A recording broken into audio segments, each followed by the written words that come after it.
Boa noite, bem-vindos à apresentação do livro Testemunha Privilegiada, Diário de um Padre num Hospital Covid. Temos a honra de ter como convidado o autor do livro, Padre Ignacio Carbarroça,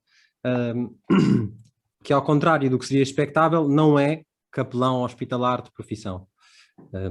É um académico, fez o doutoramento da Sagrada Escritura no Instituto Pontifício Bíblico em Roma. Atualmente é professor catedrático de Antigo Testamento e Línguas Bíblicas na Universidade de San Damaso, em Madrid, e é diretor de várias revistas científicas na sua área de investigação. Foi também autor e coordenador de várias exposições do Meeting de Rimini, como Abraão, o Nascimento do Eu, e Jó, o Enigma do Sofrimento, e é também responsável do Movimento de Comunhão e Libertação em Espanha. Eu sou Pedro Caiado, sou médico, interno de medicina interna em Lisboa, e estou aqui para fazer as perguntas e entrevistar o autor deste livro, que eu li, gostei muito de o ler, e fiquei muito provocado por ele. Então, com este currículo todo, Nacho, como e porquê é que foste lá parar ao Hospital San Francisco de Asís? Gracias, Pedro. Buenas noches a todos. Ante todo, me disculpo por no poder hablar portugués, sobre todo sabiendo que un buen número de portugueses entienden y hablan mi lengua, el español, el castellano. Y agradecido también porque me habéis invitado a esta presentación.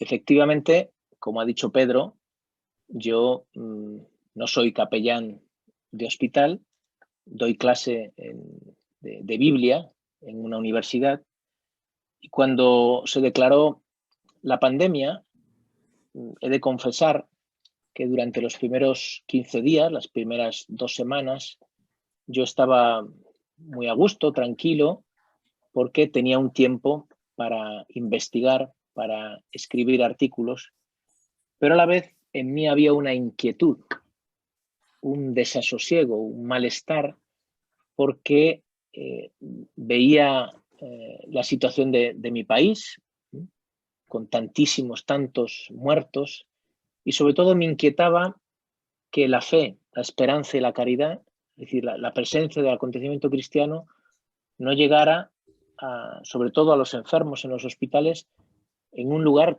en un momento tan decisivo, un momento histórico para todo el mundo y para mi país. Esto es una cosa que me preocupaba especialmente. ¿Qué sentido, de qué sirve la fe si en un momento tan decisivo como este no está presente, no se muestra incidente?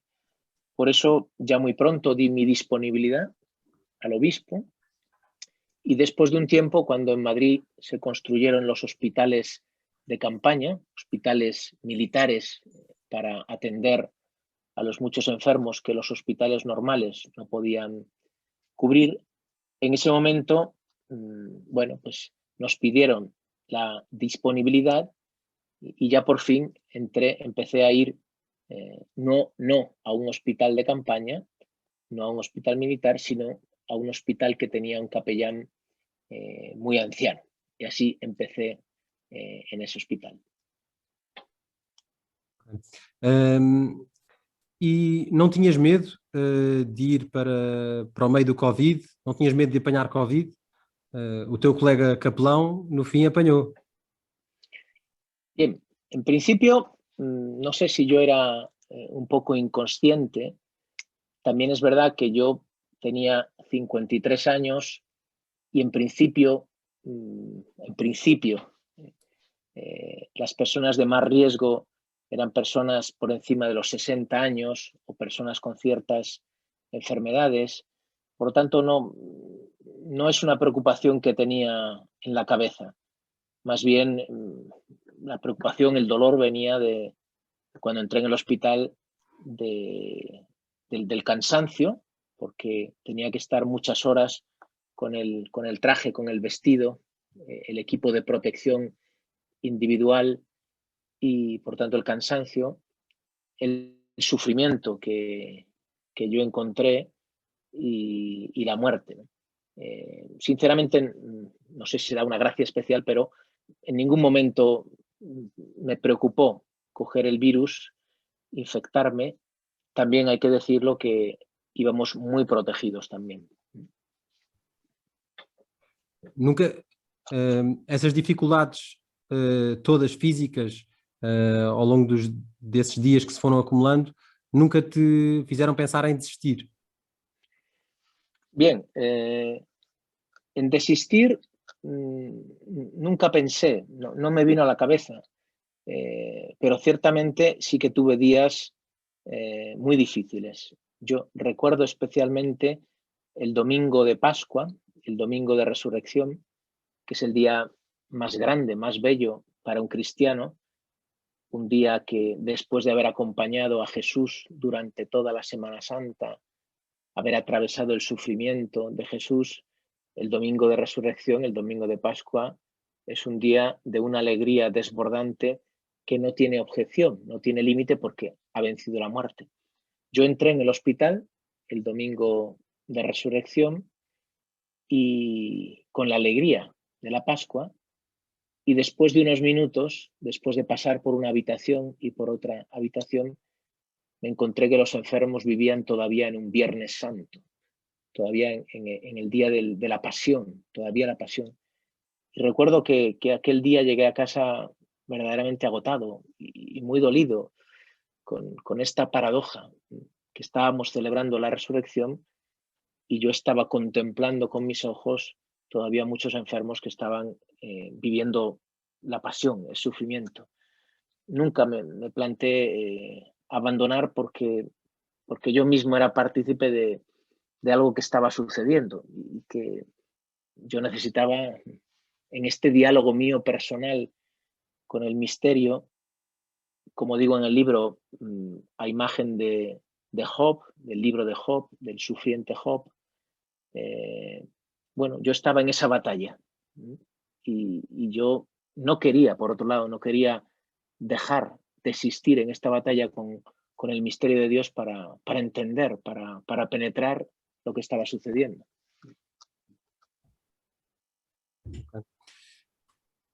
Ao longo dos últimos capítulos do livro, contas a história dos últimos dias de um doente que conheceste, um homem basco, e pareceu-me que contaste esta história com uma especial intensidade. Podes-nos contar essa história e por que foi tão importante para ti? Sí, quizá la historia de este vasco, de un carácter muy fuerte, es una de las que más me ha marcado. Juan Carlos lo llamo en el libro, aunque los nombres, he cambiado los nombres para no revelar bueno, la privacidad de estas personas.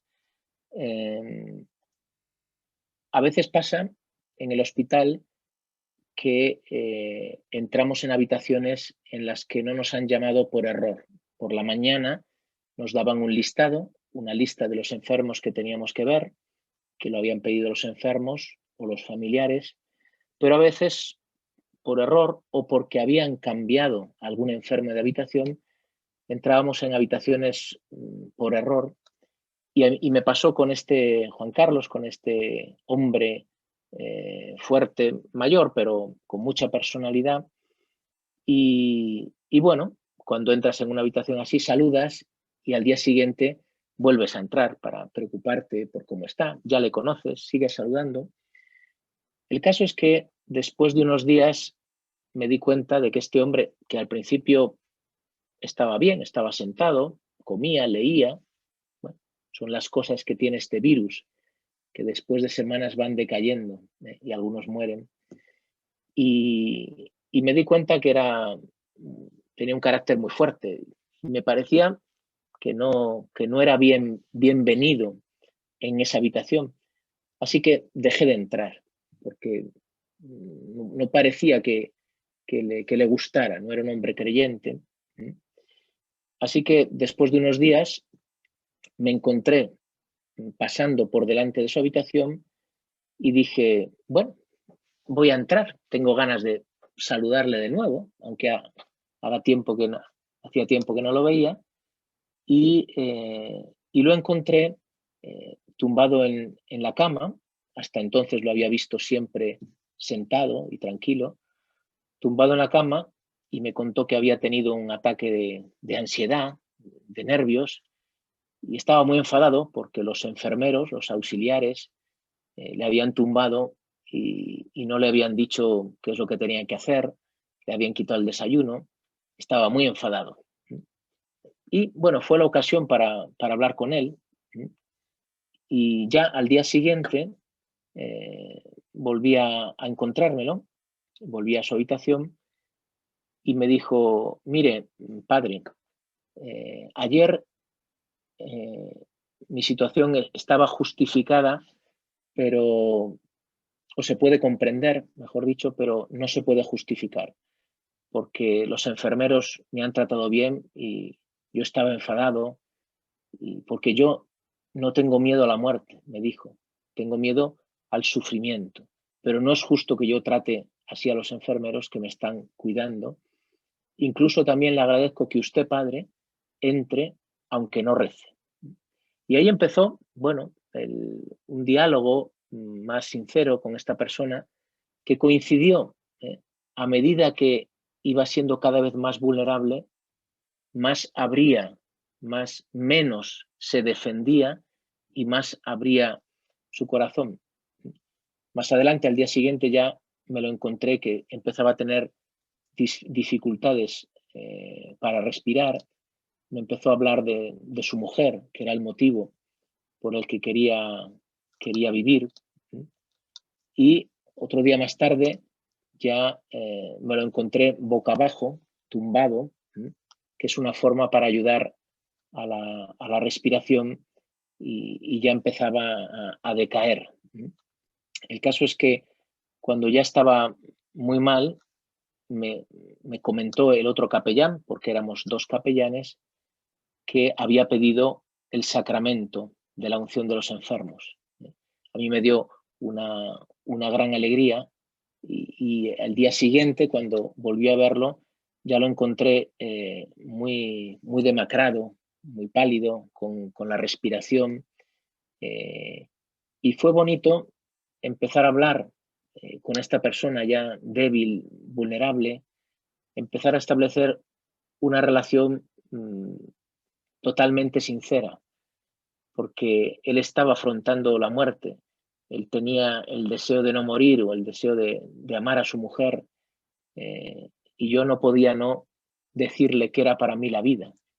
Y bueno, me sorprendí ese día, y luego más adelante, cuando ya estaba a punto de morir, acariciándolo, tocándole la mano, cogiéndole la mano, hablándole de mi esperanza, hablándole de que Dios es el que siempre había deseado su corazón, de que su mujer, que tanto amaba, era signo del amor de Dios.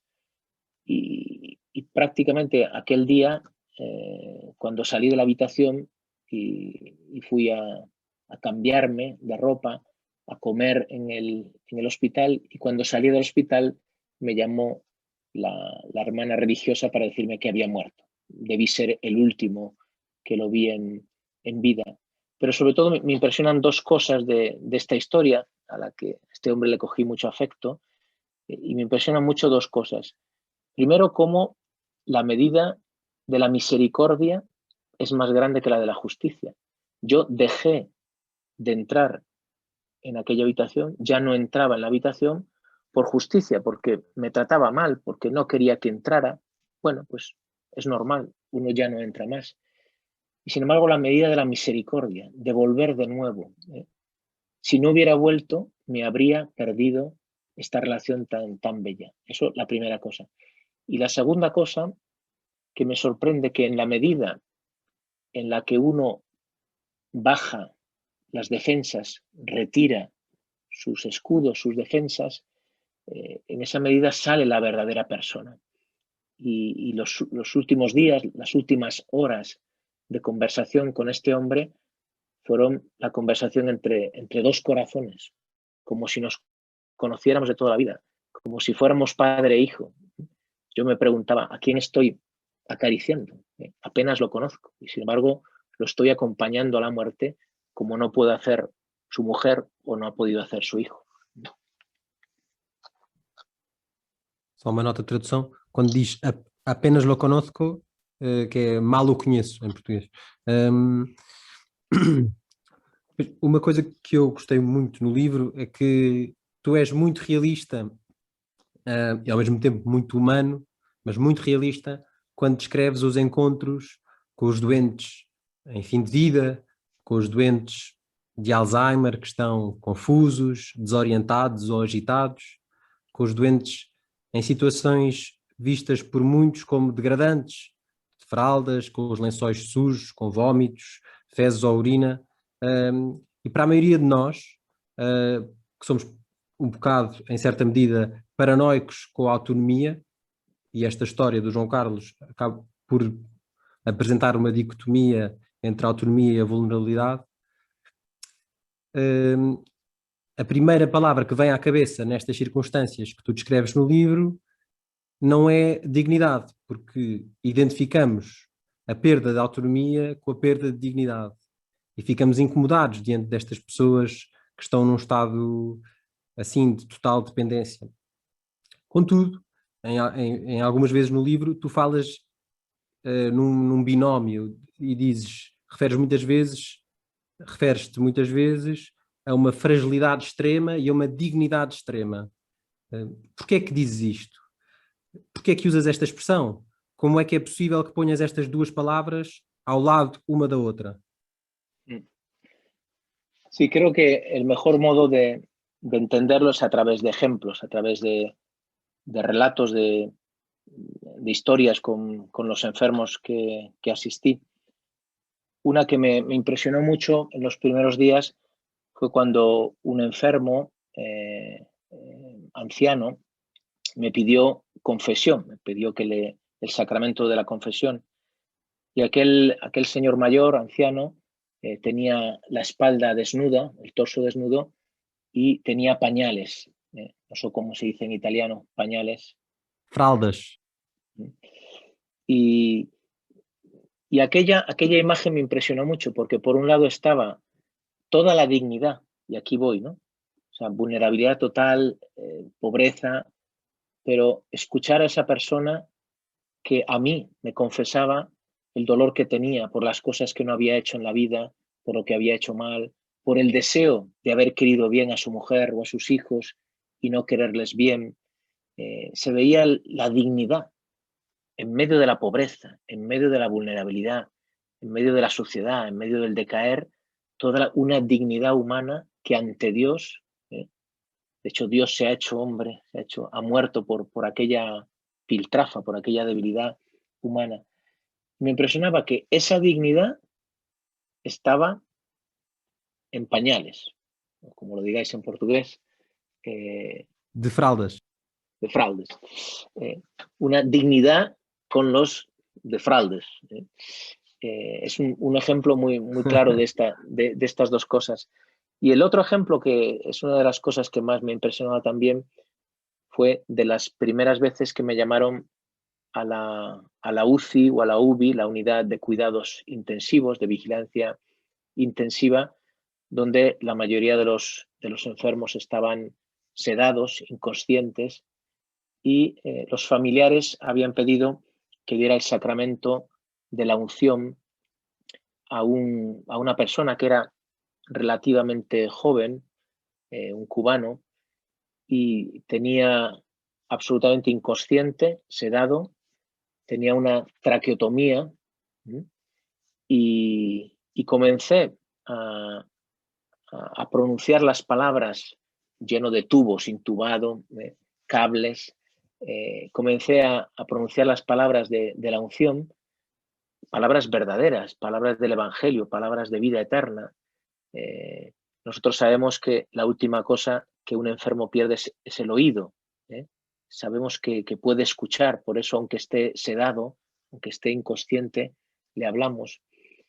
y mientras pronunciaba esas palabras me sorprendió que movió una mueca, un poquito el labio, y en ese momento vi como una lágrima le bajaba, una lágrima le bajaba desde el ojo hasta el labio. Me impresionó porque eso quiere decir, primero, que el enfermo estaba ahí, su conciencia estaba escuchando lo que yo le decía. Y luego, la segunda cosa tiene que ver con esta máxima vulnerabilidad y máxima dignidad, porque en medio de un cuerpo absolutamente inerte, vulnerable, casi muerto parecía, esa lágrima no era una lágrima animal, no era una simple lágrima fruto de un proceso fisiológico, no simplemente. Nosotros podemos provocar la lágrima cuando nosotros cortamos la cebolla, puede provocar la lágrima, o un animal, si le pinchamos a un animal, puede provocar una lágrima, pero aquello, pensemos, era una lágrima provocada porque él, que estaba dentro, escuchaba palabras de eternidad, su corazón, su alma, su persona, deseaba la vida, deseaba volver a ver a su mujer, deseaba no terminar en la nada, deseaba, y eso provocó un movimiento fisiológico, evidentemente, que es la lágrima. Fue el ejemplo quizá más claro de un cuerpo absolutamente casi muerto y a la vez toda la dignidad humana que se expresa en una lágrima que dice: yo quiero vivir, yo quiero vivir, ¿no?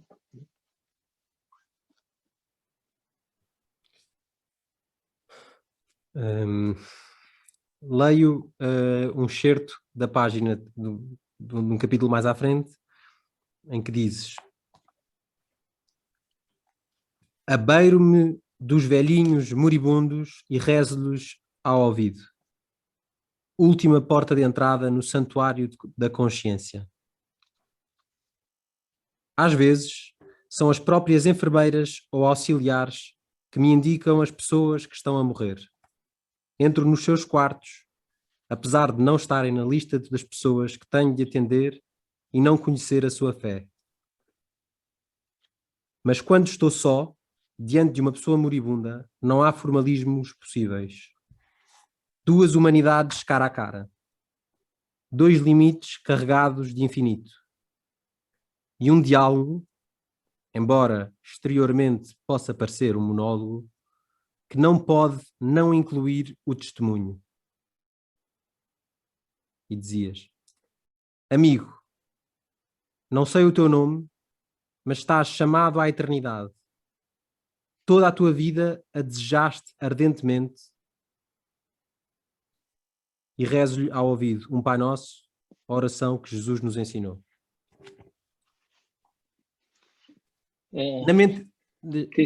Na mentalidade do mundo, parece-me que isto seria olhado como uma grande presunção. Mas, para mim, é evidente que é preciso partir de uma grande certeza para fazer isto que tu descreves. Qual é esta certeza de que partes? Sí, yo en la vida soy como persona soy tímido, a veces soy un poco formal en la vida civil, en la vida pública, y por eso este ejemplo que me ha pasado alguna vez, que las enfermeras o los médicos me han pedido que entrara en una habitación donde hay alguien que está muriendo, y yo no sé si tiene fe. En una situación normal, en la calle, en la vida pública, me costaría por el formalismo. Bueno, tú eres sacerdote, esta persona a lo mejor no tiene fe, si no te lo pide, pero estaba en un momento en el que esa persona estaba muriendo y por lo tanto lo que quedaba allí delante era un ser humano como yo, con la misma necesidad que yo, con la misma fragilidad que yo. En ese momento se acabaron todos los formalismos, se acabaron todas las barreras, se acabaron todos los escudos.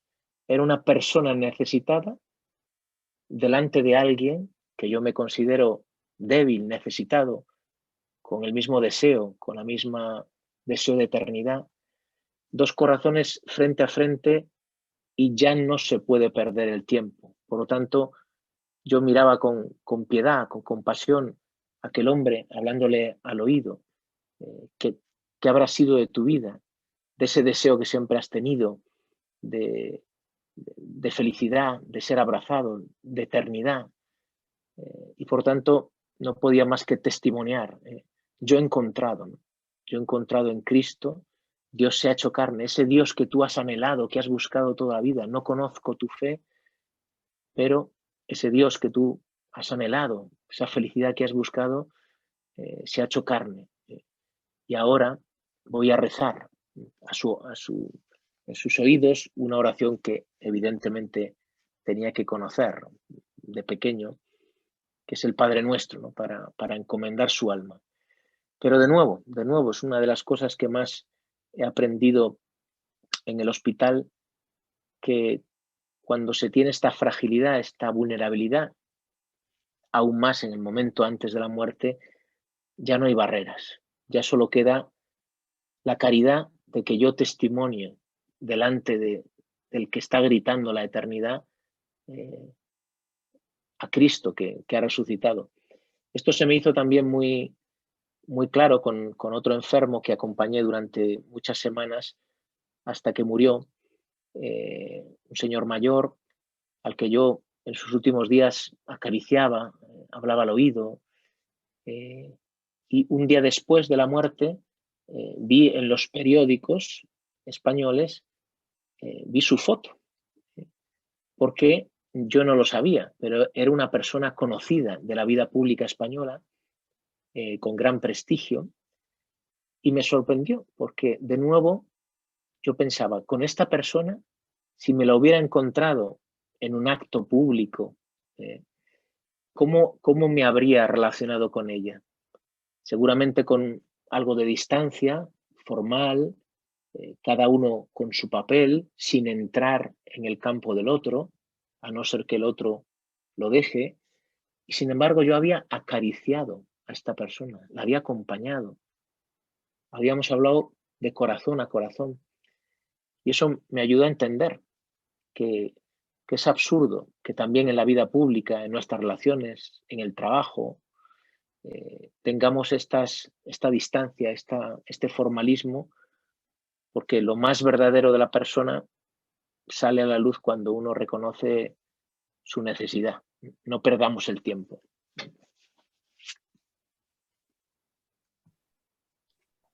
Sim. Com esta resposta já respondeste à pergunta que eu ia fazer a seguir, e bem. E noutro lugar do livro dizes: esta é a verdadeira relação. Temos de retirar tantas camadas na nossa vida normal para chegar a este nível verdadeiro. E depois, uma vez contas a história do Arthur, que é das histórias mais impressionantes do livro, mais para o fim, em que dizes: seguro-lhe a mão e rezamos, olhos abertos. A seguir ao amém e ao silêncio posterior, olha-me fixamente. Mantenho o olhar. Passam pelo menos 30 segundos. Nós adultos só mantemos o olhar a uma criança pequena ou a uma pessoa chegada e amada. Manter o olhar pressupõe despir-se por completo, deixar que o outro entre, mostrar a nossa vulnerabilidade.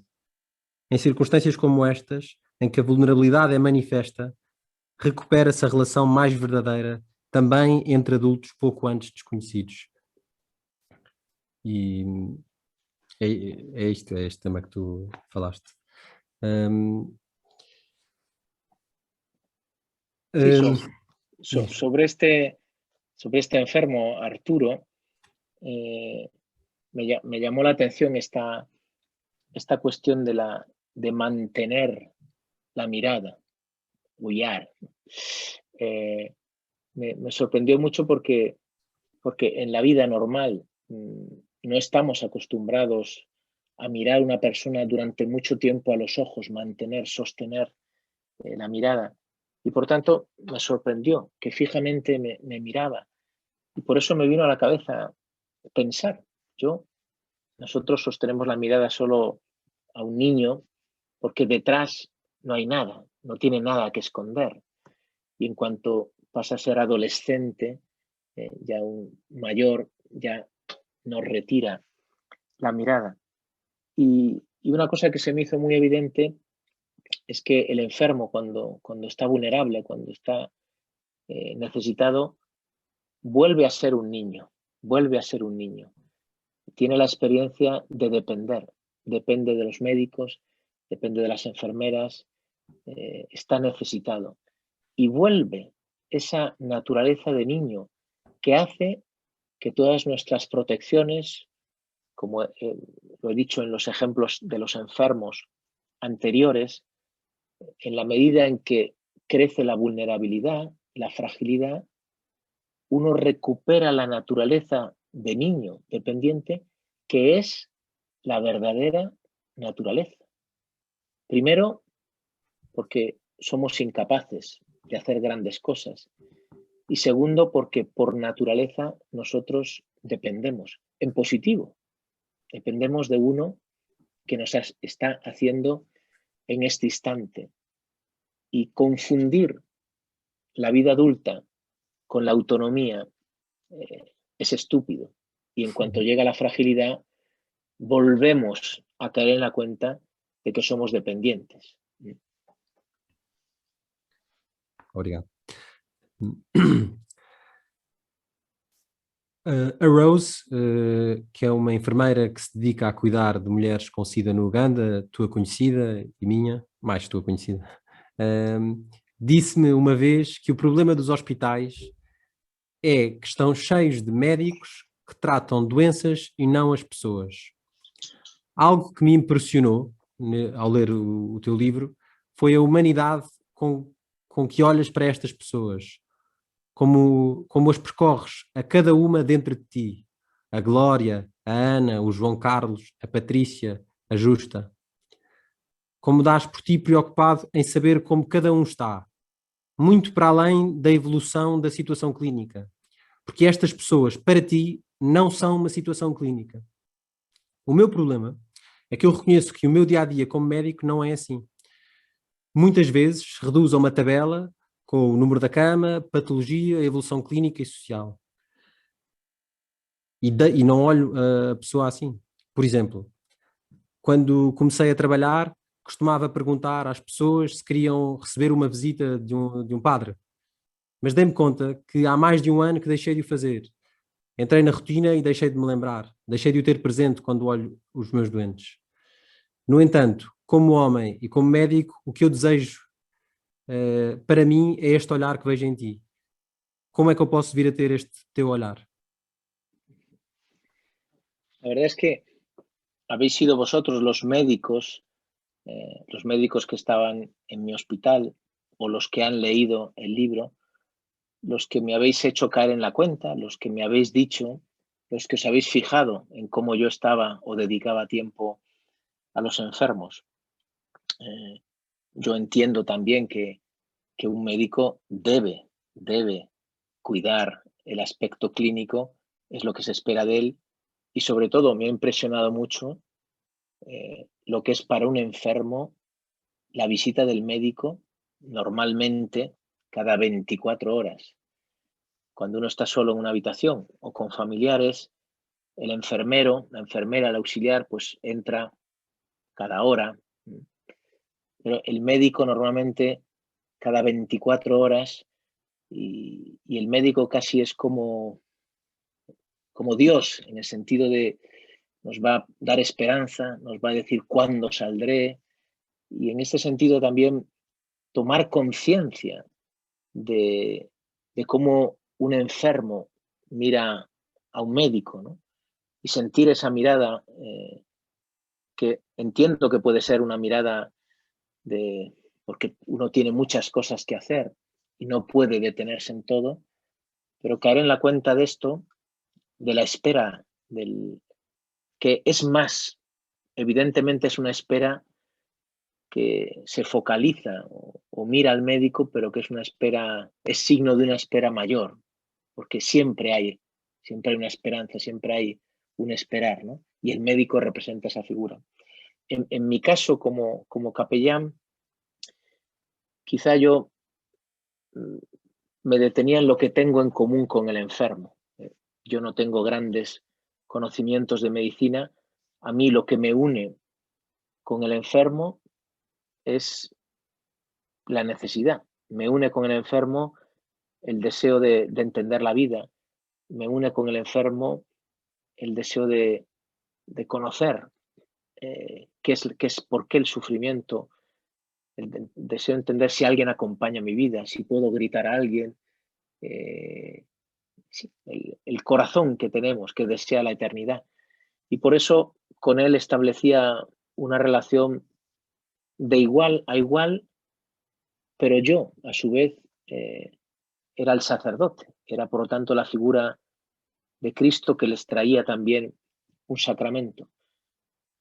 Por eso decía, ¿no?, que cuando entro en una habitación no puedo tener prisa, y eso que tenía muchas habitaciones por delante, pero no podía saltarme el hecho de que el drama que yo he vivido en mi vida, la búsqueda que yo he vivido de joven, de Dios, dramática, era la que tenía delante de mí, ¿no? Y por eso insisto, Pedro, que es mi propia necesidad, el vivir cotidianamente, cuando me levanto por las mañanas, cuando afronto mi vida, el vivir intensamente mi humanidad, lo que me hace cercano la vida del otro. No es una técnica, porque sería imposible, sino vivir yo mi propia humanidad, mi propia necesidad, para poder salir al encuentro, hacerme uno con la necesidad del otro.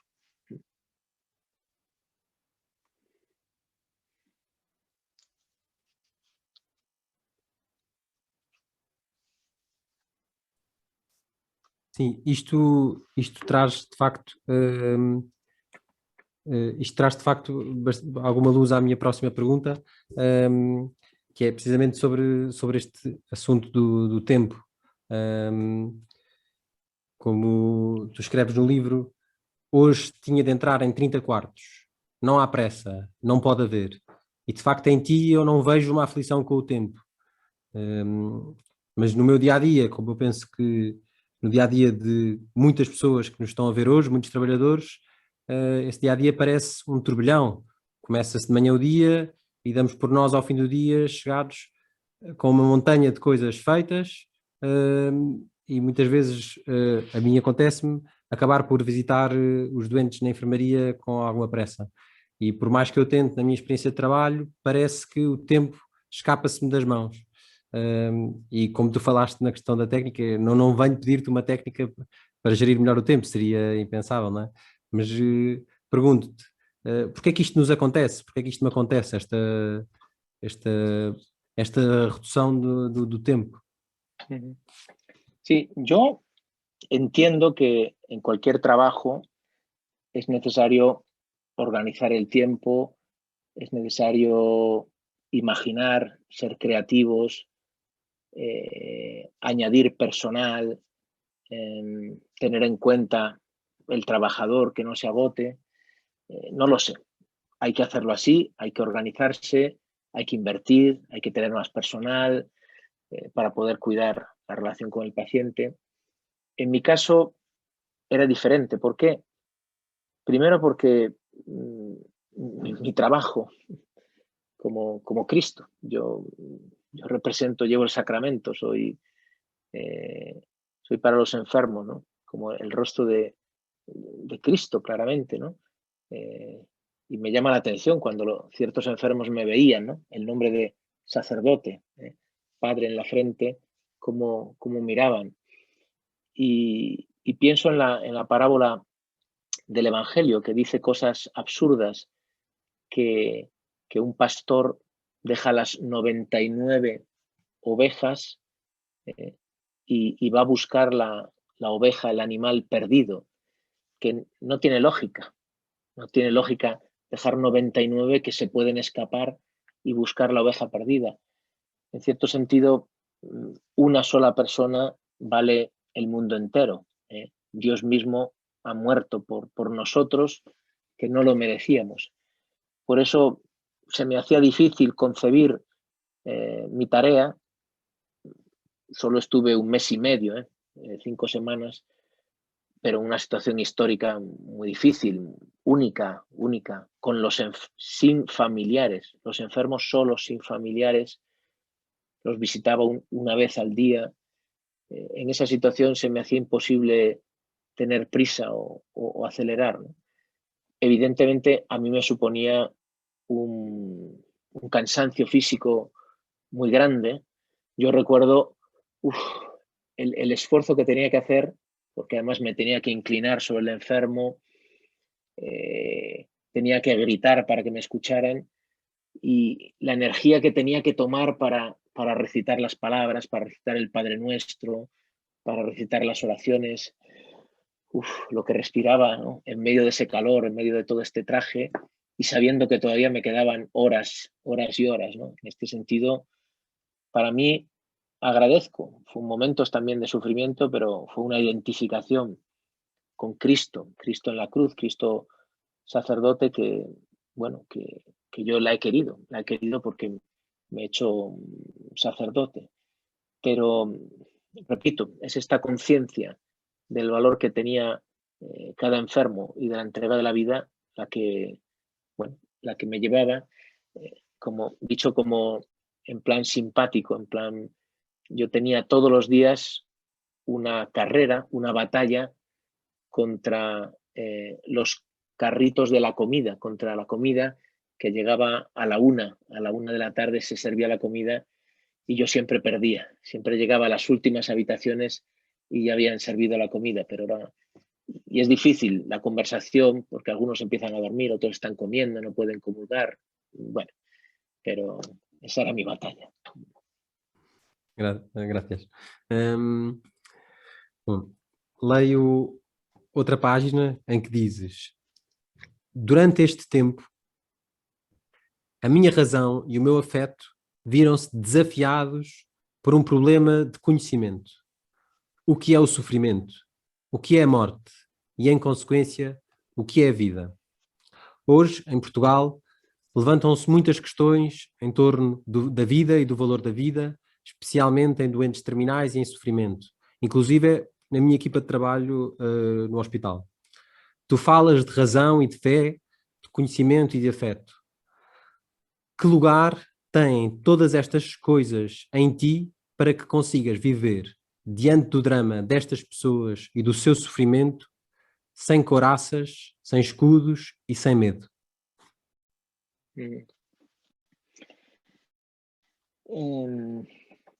Bueno, en primer lugar, lo he dicho al principio, a mí la experiencia del hospital, la experiencia de ver mucho sufrimiento, mucha soledad, de ver la muerte, muchos muertos.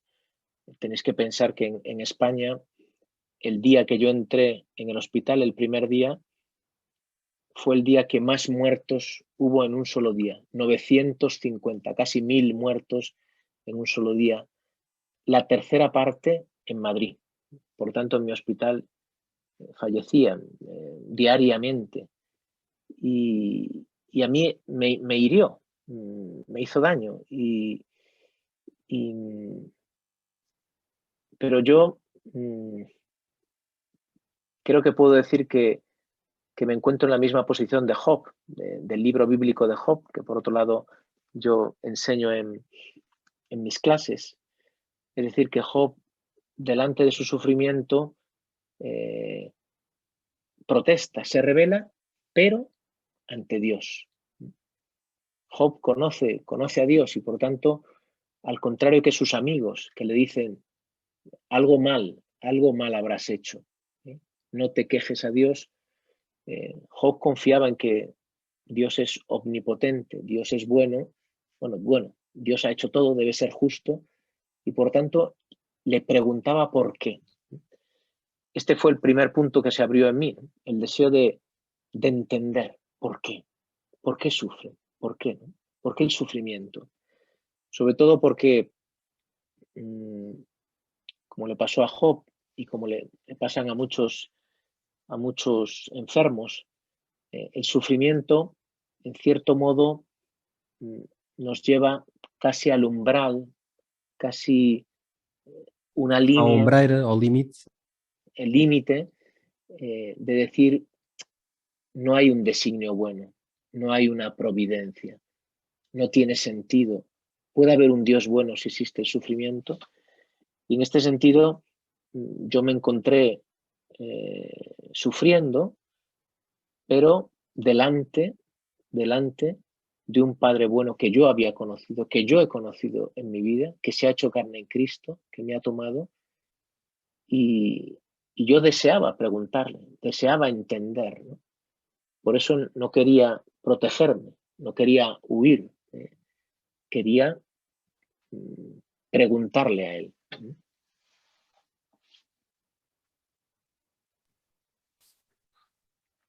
Última pergunta. Em setembro, na tua mensagem à comunidade espanhola do Movimento de Comunhão e Libertação, dizias que estávamos a viver um tempo apaixonante. Depois deste inverno, continuas a pensar isto? Quería volver sobre la pregunta anterior porque tenía en la cabeza un ejemplo de los últimos días donde entendí bien, ¿no?, que resumió el camino que yo he hecho de esta batalla con el misterio de Dios y que no he contado. Una vez entré en una habitación de una mujer y me dijo, padre, cada día tengo menos fe. Y yo le pregunté, ¿por qué? Y ella me dijo, sufro, simplemente sufro. Casi como diciendo, sufro, por lo tanto, no puede haber un Dios bueno. ¿Cómo puede permitir Dios que sufra? Y recuerdo que en ese momento, y esto tiene que ver con lo que me preguntabas antes, en ese momento yo le señalé la cruz, el crucifijo, la cruz donde está Jesús, que estaba en las paredes, en los muros del hospital, y le dije, ese también sufría, también estaba atado. Los enfermos están con lazos, con cuerdas atados a las camas, algunos de ellos, para que no se escape la vía intravenosa. Y también Jesús, clavado en la cruz. Pero él sufría mucho, pero tenía delante de quién, estaba delante del Padre, hasta el punto que sufría tanto que dijo, Padre, yo no quiero sufrir, aparta de mí, aleja de mí este cáliz, la muerte, aléjala, pero que no se haga mi voluntad, no mi voluntad, sino la tuya. Esto resume, ¿no?, la experiencia que yo he hecho en el hospital, que el sufrimiento para la razón es insoluble, no se puede entender. El sufrimiento no se puede analizar, no se encuentra sentido desde la razón. Ha sido un acontecimiento histórico, esa cruz, un acontecimiento histórico que Dios mismo se ha hecho carne y ha asumido, ha tomado sobre sí todo el sufrimiento. Me impresiona, quizá es el punto final de mi estancia en el hospital, el entender que la razón nos cuesta como penetrar este misterio y que este acontecimiento histórico, la fe que ha llegado hasta nosotros, es lo que nos permite. El conocer el rostro bueno de Dios nos permite convertir nuestro sufrimiento no en lamento, no en queja, no en ateísmo, sino en pregunta. ¿Por qué? Y sobre todo, permite esto que es un milagro, que alguien pueda llegar a vivir su sufrimiento adhiriéndose, haciéndose uno con el sufrimiento de Cristo por el bien del mundo, por tanto, ofreciendo. Y yendo ya a la pregunta final que me decías, efectivamente en septiembre, dirigiéndome a la comunidad española de comunión y liberación, decía que vivíamos un tiempo apasionante. Hoy lo sigo diciendo, creo que más que antes, porque después de un año especial, único, nunca habíamos vivido un año así, con tanto tiempo confinado, sin poder ver a muchos familiares, sin poder ver amigos, sin poder viajar. Yo viajo mucho, no he podido viajar desde verano, desde agosto. Me doy cuenta que es una oportunidad estupenda, una oportunidad magnífica para entender dónde está la consistencia de mi vida. El vernos solos, solo en mi habitación, preguntándome, pero ¿cuál es el valor de la vida? O el no poder ver a muchos amigos y decir, pero a mí, ¿qué me sostiene? ¿Qué me hace amigo de mis amigos? O obligarme a decir, pero si yo estuviera en una habitación solo, en este instante, ¿quién me está dando la vida? ¿Quién me salva? ¿A quién puedo dirigirme en este instante? Me doy cuenta que desde el punto de vista pedagógico, en la educación de los chavales, de los universitarios, de los adultos, esta es una ocasión como muy pocas. Y en este sentido es un tiempo apasionante porque no solo nosotros, todo el mundo, no solo la península ibérica, toda Europa, todo el mundo afronta el mismo desafío. Y es aquí cuando se pone a prueba si la fe verdaderamente es incidente, si tiene que ver con la vida, si sostiene la cosa más difícil de sostener en este mundo y en este tiempo, que es la esperanza. ¿Dónde está mi esperanza? Y en este sentido, por eso digo que es un tiempo apasionante.